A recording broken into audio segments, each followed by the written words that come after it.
नमस्कार। अब हम अध्ययन करेंगे थार्नडाइक के सीखने के नियमों की। सीखने के नियम इन्हें इसलिए कहते हैं कि इन्होंने एक साथ कई नियमों को प्रतिपादित किया है अपने प्रयोग के द्वारा, और साथ ही साथ उन नियमों का कहीं न कहीं किसी न किसी अन्य नियम से जरूर अंतर संबंध होता है। तो अगर एक तरह से कहें कि कई नियमों का संश्लेषण थार्नडाइक के सीखने का नियम है, और ये बहुत ही महत्वपूर्ण आपका नियम है। और इसकी अगर चर्चा करें तो इसमें जो प्रयोग किया गया, हालांकि बिल्ली पे, चूहे पे, मुर्गी पे इन्होंने अध्ययन किया, क्योंकि ये पशुओं पर अध्ययन कर रहे थे उनके सीखने का क्या, किस चीज से उनका सीखना और अधिक संबंधित हो सकता है, ताकि वो चीज वो मनुष्यों पर लागू कर सके। लेकिन जो इनका सबसे फेमस आपने सुना है कि जो प्रयोग है वह बिल्ली पर है। तो बिल्ली पर इन्होंने कौन सा प्रयोग किया उसको हम फिर शॉर्ट में रिवीजन करते हैं। तो एक इन्होंने आपका पिंजड़ा लिया, पिंजड़ा ऐसा जिसमें एक दरवाजा होता है, और दरवाजे के ऊपर से जाता हुआ एक घिरनी होती है। घिरनी जाके अंदर जो आपका नीचे रस्सी लटकी होती है उसमें एक लीवर होता है। अगर कोई भी उस लीवर को दबाएगा तो वो जो दरवाजा ऑटोमेटिक ऊपर की तरफ खुल जाएगा। तो यहाँ पे बिल्ली को सिखाना था कि दरवाजा कैसे खोला जाता है। तो यहाँ पे उन्होंने क्या किया कि एक तो बिल्ली वास्तव में जब एक पिंजरे में बंद होगी तो ऑटोमेटिक वो कूदेगी, फांदेगी।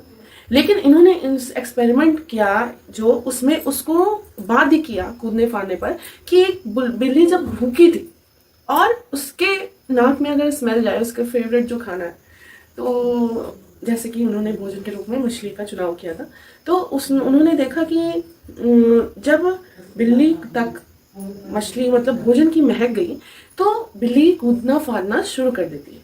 कूदते फाड़ते गलती से उसका पैर जो है लीवर पर पड़ जाता है, दरवाजा खुल जाता है, बिल्ली बाहर चली जाती है पिंजरे से और अपना भोजन कर लेती है।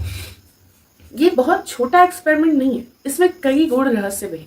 इनकी हम अगर चर्चा करें तो जैसे कि आप देख सकते हैं कि एक पिंजरा है, यहाँ पर लीवर है, बिल्ली है, कूदती फाड़ती है और ये पिंजरा खुल जाता है लीवर दबने की वजह से। तो यहाँ पे इन्होंने सबसे बड़ी चीज जो यहाँ पे आपको समझनी है कि पिंजरा लगाया क्यों।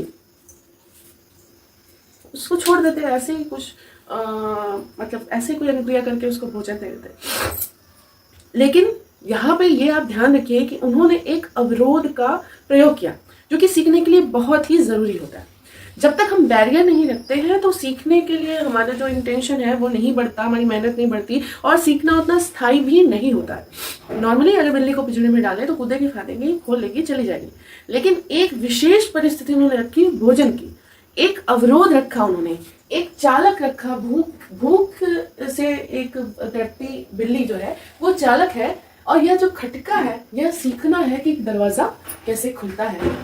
ये आपका जो दरवाजा है ये आपका बंद है और इसे अवरोध कहते हैं। इसमें जो अन्य चीजें हैं वो आप ध्यान दीजिए कि अनियंत्रित क्रिया जो कूदती फाड़ती है बिल्ली, वो तत्परता से भी आप इसको ले सकते हैं कि बिल्ली तत्पर हुई और कूद फाड़ रही है। संयोगवश उसे सफलता मिल जाती है, वह सफलता उसके लिए संतोषप्रद प्रभाव होती है, तो वह फिर से बार बार वो करती है अनुक्रिया और सही अनुक्रिया का चयन कर लेती है। मतलब सीखना, लीवर दबाएंगे और गेट आपका खुलेगा। फिर धीरे धीरे वो अभ्यास से उसका दृढ़ीकरण करके पूरी तरह सीख जाती है कि हाँ हमको सीधे लीवर दबाना है। तो यहाँ पे जो उन्होंने सिद्धांत दिया उसका पूरा, अगर हम ये पूरा एक्सपेरिमेंट इनका समझ लें, जो इसका लक्ष्य है भोजन, यह इसका अवरोध है या इसकी चालकता है या इसका जो अनियंत्रित क्रियाकलाप है, तो इससे हम ऑटोमेटिक इनके सिद्धांत को डिफाइन कर सकते हैं। पहली चीज जो इन्होंने सिद्धांत के रूप में दी, तो इन्होंने दिया सीखने का नियम, और उसमें दो नियम दिए इन्होंने, मुख्य नियम और गौण नियम। मुख्य नियम में इन्होंने 3 नियमों का प्रतिपादन किया। जैसे जो बिल्ली कूदती फाड़ती है, अगर वो कूदती फाड़ती नहीं तो वो लीवर नहीं दबाती और नहीं सीखती कि दरवाजा कैसे खुलता है। तो एग्जैक्टली इनका फर्स्ट जो आपका सिद्धांत है तत्परता, कि अगर तत्पर है बच्चा, ऐसा नहीं सीखेगा, लेकिन अगर बच्चा तत्पर है, जितना तत्पर है उतनी शीघ्रता से वह ज्ञान का अधिग्रहण करेगा। दूसरा इनका नियम है प्रभाव का नियम। प्रभाव का नियम मतलब वो तत्पर भाव उसने क्रिया की और वो अगर बाहर जाए, निकल नहीं पाती या उसको भोजन नहीं मिलता, तो क्या वो वापस उस चीज को सीख पाती? जरूरी नहीं है। लेकिन यहाँ पे इनका बताना ये है कि अगर प्रभाव आपका संतोषप्रद है तो बच्चा आपका जल्दी सीखेगा, और प्रभाव अगर कष्टप्रद है तो बच्चे की सीखने की गति बहुत ही मंद हो जाएगी। क्योंकि बिल्ली का जो प्रभाव था वह संतोषप्रद था, उसका भोजन था, तो इसलिए बिल्ली बार बार कूद फाद रही थी और वो अपनी त्रुटियों को कम करती गई और क्या किया, उसने सीख लिया लीवर दबाना। अगली चीज जो है इन्होंने दी, जो तीसरा मुख्य नियम, वो है अभ्यास का नियम। उस बिल्ली ने अभ्यास किया, बार बार अभ्यास किया, और जितनी बार अभ्यास किया उतनी बार इसकी त्रुटियां कम हुई। इसीलिए इस नियम को प्रयास व त्रुटि का नियम भी कहते हैं कि लगातार प्रयास से त्रुटि क्या होती, धीरे धीरे कम होती जाती है। और अभ्यास के द्वारा उसने अपने ज्ञान को सुदृढ़ किया और वहां पे क्या हुआ, उसने सीख लिया कि लीवर कैसे दबाना है। इसी के साथ अगर बात करें इनके 3 मुख्य नियमों को शब्द में बांटने की, तो जो 3 मुख्य नियम है आप इनके, तो 3 मुख्य नियम वो है, जैसे तत्परता का नियम है, तो इसको बिल्ली से ना जोड़ के अगर देखें तो जो S और R बंद है, मतलब स्टिमुलस और रिस्पॉन्स, क्योंकि भोजन यहाँ पहले प्रस्तुत हुआ है तो वह उद्दीपक का कार्य करता है और बिल्ली बाद में रिस्पॉन्स करती है, अनुक्रिया करती है। तो जो S R बंद बनता है, उसका निर्माण होता है, वो तत्परता में होता है। तत्पर अगर बच्चा है तो वो जल्दी सीखेगा। कैसे? तत्परता में न्यूरॉन्स पर संबंधी अंगों के मध्य क्या बनता है, एक बंध बनता है। मतलब तत्पर है मेंटली रूप से और उसके अंग भी कूद फाद रहे हैं, तो एक जो बंध बना वो एसआर बंध बना। प्रभाव में ये जब उसका जो प्रभाव है संतोषप्रद है, तो एसआर बंध क्या होता है, और ज्यादा परिमार्जित हो जाता है, शुद्ध हो जाता है। यहाँ पर जैसे उसने संतोषप्रद प्रभाव उसको मिला, उसका एसआर बंध क्या हो गया, और ज्यादा मॉडिफाइड हो गया। मतलब एक तरह से आप कह सकते हैं कि एक्चुअली उसने जान लिया कि मुझको लीवर दबा के निकलना है और मुझे भोजन दिखना है। एक तरह से आप कह सकते हैं कि जो उसका लक्ष्य है वह निर्धारित हो गया कि किस पथ से चलते हुए वो लक्ष्य को प्राप्त करेगा, यही उसका प्रभाव है। अगर उसको कष्टप्रद मिलता, वह दरवाजा नहीं खुलता या उससे भोजन नहीं मिलता, तो वो वापस लीवर दबाने का प्रयास नहीं करती। अगला जो इनका नियम है अभ्यास का नियम, तो इसमें जो एसआर बंध है वो सुदृढ़ हो जाता है, ज्यादा मजबूत हो जाता है और अभ्यास से वह उस सीखे हुए ज्ञान का अनुप्रयोग भी सीखता है और साथ ही साथ नए जो ज्ञान अर्जित करता है वह उसको भी उपयोग में लाता है। तो ये आपका क्लियरिफिकेशन हो गया मुख्य नियम का। अब हम बात करते हैं गौण नियम की। तो गौण नियम भी इनके जो है वो 5 प्रकार के हैं। इनके जो गौण नियम है वह बहु अनुक्रिया, आंशिक अनुक्रिया, मनोवृत्ति, सादृश्य एवं साहचर्य का नियम है। तो यहाँ पे बहु अनुक्रिया का नियम मतलब क्या, एक चीज आपको ध्यान रखनी है, तो इसमें स्टिमुलस के प्रति इन्होंने कई रिस्पॉन्स दिए, R1, R2, R3, R4, R5, ऐसे कर करके कई रिस्पॉन्स देगा।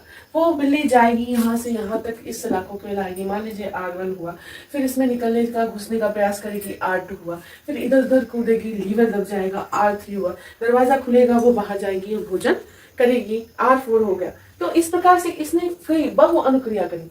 मतलब बहु अनुक्रिया का नियम अगर देखें सैद्धांतिक इसका जो पक्ष है, तो उसमें नई परिस्थिति में कोई जो क्रिया होती है, मतलब कई प्रकार की अनुक्रियाओं से सम्मिलित होती है। कई प्रकार की अनुक्रियाओं से आपका तात्पर्य, हम कोई भी क्रिया एक चीज से नहीं कर सकते। हम खाना डायरेक्ट नहीं खा सकते, हम सब या तो खाना बनाएंगे या हमारे पास खाना मान लीजिए रखा भी हुआ है, तो हम हाथ धुलेंगे, हाथ से खाना तोड़ेंगे, मुंह में डालेंगे, उसकी पाचन क्रिया होगी वगैरह वगैरह। मतलब आप कोई भी काम एक क्रिया द्वारा नहीं करते। अगर आप एक क्रिया द्वारा करते हैं, मतलब एक ही आपका लीनियर अगर कोई वर्किंग प्रोसेस है, तो उसमें जो आपका सीखना होता है वो स्लो होता है। यदि बच्चा किसी क्रिया के प्रति बहु अनुक्रियाएं करता है तो वो समस्या को जल्दी समाधान कर लेगा, साथ ही साथ सीख भी जल्दी लेगा। तो यहाँ पे जो उन्होंने नियम दिया बहु अनुक्रिया का, इसमें नई परिस्थिति में वह कई क्रिया करता है। मतलब जब भी वो किसी प्रॉब्लम फंसता है, जैसे बिल्ली फंसी, तो वो कई क्रिया करती है, ना कि सीधे वो अपने लक्ष्य को प्राप्त कर लेती है। दूसरा इनका जो यहाँ पे सिद्धांत है वो है आंशिक क्रिया का। तो आंशिक क्रिया मतलब अगर कोई एक क्रिया है तो उसमें भी विश्लेषण के करने पर कई भाग उसके होते हैं, और उस आंशिक क्रिया में जो सुसंगत और असंगत तत्व होते हैं, उसमें क्या होता है कि हम जो है सुसंगत जो तत्व है उसके हिसाब से चेन बनाते हैं और हम उस कार्य को पूर्ण करते हैं। जैसे आपको दरवाजा खोलना है, तो दरवाजे में ताले लगा, तो इसमें बहु अनुक्रिया ये नहीं कि आप इधर कूदेंगे इधर फाड़ेंगे, जो अलग क्रिया है वो अलग है। आपको खोलना है तो आप चाबी लेंगे, चाबी को ताले में डालेंगे, ताला खोलेंगे, ताला हटाएंगे, दरवाज़ा खोलेंगे। तो मतलब एक ही क्रिया में कई उसके विश्लेषणात्मक अंश जो है उसके द्वारा भी बच्चा सीखता है। मतलब अगर किसी कॉन्सेप्ट का विश्लेषण किया जाए, उसके क्रिया को छोटे छोटे भागों में बांटा जाए, तो बच्चा ज्यादा बेहतर तरीके से सीख सकता है। इसके बाद आपका मनोवृत्ति का सिद्धांत है। तो मनोवृत्ति का सिद्धांत कहता है कि सीखना समग्र दृष्टिकोण व मनोवृत्ति निर्देशित करती है। आपका जो समग्र दृष्टिकोण है, संपूर्ण दृष्टिकोण है, और आपके जो मनोभाव है, मनोवृत्ति है, वही आपका सीखना क्या करती है, डिसाइड करती है कि आपको क्या सीखना है। वास्तव में आप कितना भी आंशिक क्रिया करा लो, कितना भी अनुक्रिया बहु अनुक्रिया करा लो, कितना भी प्रभाव दिखा लो, कितना भी तर्क करने की कोशिश कर लो, लेकिन अगर बच्चे का माइंडसेट नहीं है कि हमको ये काम करना है, तो वो नहीं कर सकता। क्यों? क्योंकि उसको करना ही नहीं है। तो ये टेंडेंसी होती है किसी चीज़ को सीखने की कि हमको ऐसा एटमॉस्फेयर मनोवैज्ञानिक रूप से क्रिएट करना है कि बच्चा उस चीज़ को करने के लिए खुद ही आगे आए। और अगर बच्चे की मनोवृत्ति या उसका झुकाव उस क्रिया के प्रति बढ़ जाता है तो वह जल्दी सीखता है। चौथा इसका जो नियम है, सादृश्यता या अनुरूपता का नियम। सादृश्यता से संबंधित आपका जो पूर्व अनुभव है उसका नई परिस्थितियों में प्रयोग करना ही सादृश्यता का नियम है।